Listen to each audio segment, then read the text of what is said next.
Hello everyone, welcome back again with another video. So today we are going to discussing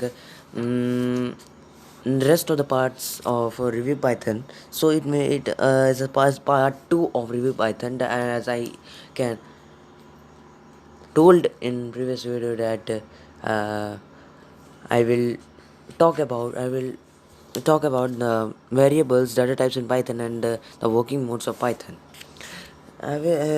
मैंने working modes of Python का first part जो interactive mode है वो तो आप लोगों को बता दिया था पिछले वीडियो में, लेकिन स्क्रिप्ट मोड बच गया था। तो स्क्रिप्ट मोड को जानेंगे और हम लोग क्या क्या जानेंगे, वेरिएबल्स और डाटा टाइप्स इन पाइथन को जानेंगे। तो चलिए वीडियो को स्टार्ट करते हैं। So what do mean by script mode in the तो फ्रेंड्स यहाँ पे आप देख रहे हैं स्क्रिप्ट मोड होता क्या है। तो interactive mode, Python displays the result होता है expression in the script mode, however Python doesn't automatically display results. आप लोगों ने इंटरेक्टिव मोड में आपने पढ़ा होगा कि पाइथन जो है इंटरेक्टिव मोड में वो रिज़ल्ट जो है एक्सप्रेशन में के रूप में प्रस्तुत, मतलब आपको डिस्प्ले करता है। कोई भी रिज़ल्ट होगा वो एक्सप्रेशंस में करता है, ना कि कोई डिजिट में या फिर लेटर्स में। ऐसा मैं नहीं करता है, सीधा वो एक्सप्रेशन में करता है। So Python does not automatically displays result in script mode.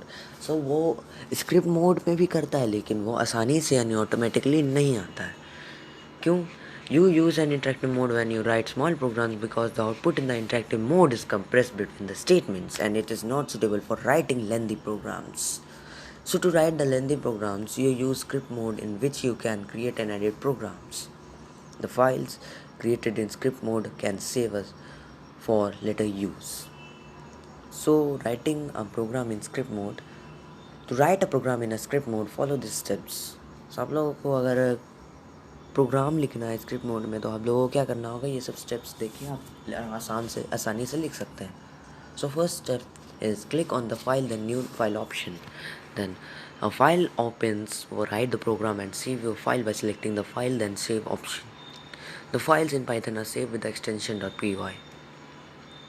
Once your file is saved, you can open same file by selecting file open video option and executing the file using F5 key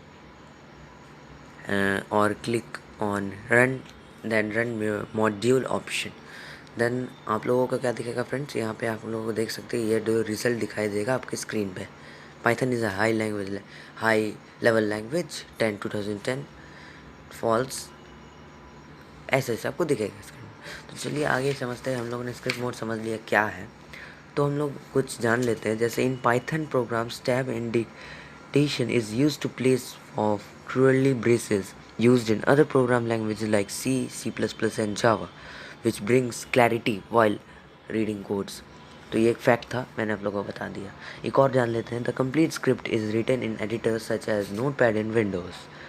ठीक है, ये दो एक fact था मैंने जो आपको बता दिया। चलिए आगे हम लोग बढ़ते हैं। आगे क्या है, variables.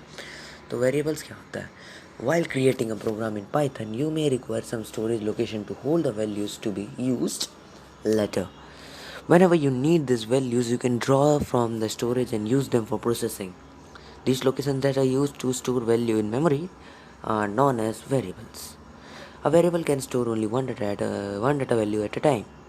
When a new value is stored in a variable, its previous values and get overwritten. So यहाँ पे एक दिया हुआ एग्जाम्पल के रूप में आपको दिखा देता हूँ। जब a इक्वल्स टू 10 है, then the value 10 is stored in the variable a. b equals to 20 है, then the value of 20 is stored in the variable b. So a equals to 10 और b equals to 20 है, और अगर c का value निकालना है तो a और b को मल्टीप्लाई कर लेना है, तो क्या हो जाएगा 200, और जो 200 जो वैल्यू होगा वो स्टोर हो जाएगा वेरिएबल c पे। तो a equals to 10, b equals to 20, c को हम लोग a b को मल्टीप्लाई करेंगे तो जो आंसर आएगा वो c का वैल्यू आ जाएगा। ऐसे ही काम करता है वेरिएबल। तो यहाँ पे आप देख सकते हैं यूजिंग वेरिएबल प्रोग्राम में अगर आप करेंगे तो कुछ ऐसा दिखाई देगा आपको, जैसे मैंने आपको बताया वह वैसा ही दिखाई देगा। सो अब हम लोग थोड़ा देख लेते हैं कि कुछ रूल्स होते हैं वेरिएबल नेम को लिखने के लिए। सो देख लेते हैं क्या क्या रूल है। The variable name must start with on alphabet capital और स्मॉल। कोई भी वेरिएबल नेम जो है कोई अल्फ़ाबेट से ही शुरू होता है, चाहे वो स्मॉलेस्ट हो या फिर कैपिटल हो। लेकिन अल्फ़ाबेट से ही होता है शुरू। सेकेंड है कि हमारा the variable name can consist of alphabets, digits and underscore, no other character is allowed. यही सब वेरिएबल्स में वेरिएबल नेम जो है सिर्फ अल्फ़ाबेट्स और डिजिट्स और अंडरस्कोर ही मांगता है, और कोई कैरेक्टर इसमें अलाउड नहीं है। नहीं आपने डाल दिया तो वो प्रोग्राम नहीं आ पाएगा। सो आगे the Python keyword can not be use as a variable name, कोई भी कीवर्ड पाए यूज़ नहीं होगा वेरिएबल नेम के जैसे। So space is not allowed, space allowed नहीं होगा। एज वेल एज HTML में आपने देखा ही होगा, उसमें भी नहीं होता है। सो रिमेंबर, आप लोगों को जानकारी रखना चाहिए कि variable name can be any length, वो कोई भी लेंथ का हो सकता है। वेरिएबल नेम के are case sensitive. Example roll number and roll number are different variable names. इनमें आप देख रहे कैपिटल है और एक स्मॉल है। मैंने क्या बताया कि वेरिएबल जो है पहले कोई भी अल्फ़ाबेट से शुरू हो सकता है, चाहे वो कैपिटल हो या स्मॉल हो, ठीक है। Example of same valid variable names are 980 A45 R. The following examples of some invalid variables names are book name. So space is not allowed. 90 price, reason है variable name can start with a digit. Book price, तो dot is not allowed. ये सब जो नाम देख रही हैं ये सब जो है इनवैलिड है, ये गलत है। तो ये क्यों हो रहा है गलत, तो यही मैं बताना चाह रहा हूँ। तो बुक नेम में आप क्या देख रहे हैं कि बुक और नेम के बीच में स्पेस है, और स्पेस मैंने आपको बताया कि अलाउड नहीं होता है वेरिएबल नेम लिखने पे। 90s प्राइस मैंने आपको क्या बताया, वेरिएबल नेम जो है सबसे पहले अल्फ़ाबेट से ही शुरू होता है, लेकिन ये डिजिट से शुरू हो रहा है 9। फिर बुक प्राइस, तो मैंने आपको क्या बताया था कि अल्फ़ाबेट, डिजिट एंड अंडरस्कोर ही आ सकता है वेरिएबल नेम में, और कोई अगर आया जैसे like dot, comma, semi colon, ये सब कुछ आया तो वो अलाउड नहीं होगा। फिर बुक ऑथर, स्पेशल कैरेक्टर्स, मैंने आपको बताया था कि सिर्फ अगले वाले में भी एग्जांपल में मन पढ़ा होगा कि अलाउड नहीं होता है except alphabet, digits and underscore, no other characters is allowed.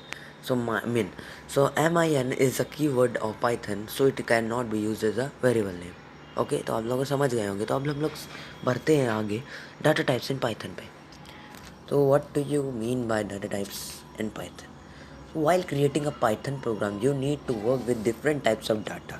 For example, if you have to enter the height of a person, you will be required to use the decimal value. But if you have to write a name of a person, then you need to use a string or a collection of characters. The type of data values that can store in an identifier such as variable is known as its data type. The data type of a value of a variable is an attribute that tells what kind of data that variable can have. Data types helping in classifying different types of data values used in a program. Python language has a standard data types of use to define operation formed on them. The storage method for each for them are the main data types used in Python as follow. The data type that mean int, it is used to when you have to work with the whole numbers, positive or negative. This can be plain integer, bool, long integers. So this may are the example and the form types of the int data type. So क्या क्या था, सो बूल integer है, long integers है, plane integers है। तो हम लोग second वाला पार्ट में सेकेंड वाला फॉर्म पढ़ते हैं। तो float representing a floating value, float always represent the floating values in a data type or a variable name. So string representing a collection of characters enclosed with a single or double quotes. Representing string always represent a collection of characters that are enclosed by the single or double quotes. Example of values and their data types are given below. 1500 minus 1986 is int type. 709, 789, 17.24234 is float because it is floating. तो मैंने आपको क्या बताया था कि float जो है floating values को ही represent करता है। 423.0 is int data type. Python language, Python underscore language is string because it तो यहाँ पे आप क्या देख सकते हैं, कोड्स देख सकते हैं इसके दोनों बगल, यहाँ पे दिया हुआ है पाइथन लैंग्वेज के दोनों तरफ। तो यहाँ पे क्या मैंने स्ट्रिंग में बताया था कि representing a collection of characters include by single और डबल कोट्स। स्ट्रिंग जो है हमेशा वही कैरेक्टर को रिप्रेजेंट करता है जिसमें सिंगल और डबल कोट्स लगा हुआ है, इसलिए यह स्ट्रिंग का वैल्यू है, या फिर एग्जाम्पल भी कह सकते हैं। 124/987 is a bull integer. So thanks for watching this video. Next video is about also review Python. Next video is also about review Python part 3, where we discuss input function, type function, operators in Python. So thank you. Meet up soon in the next video.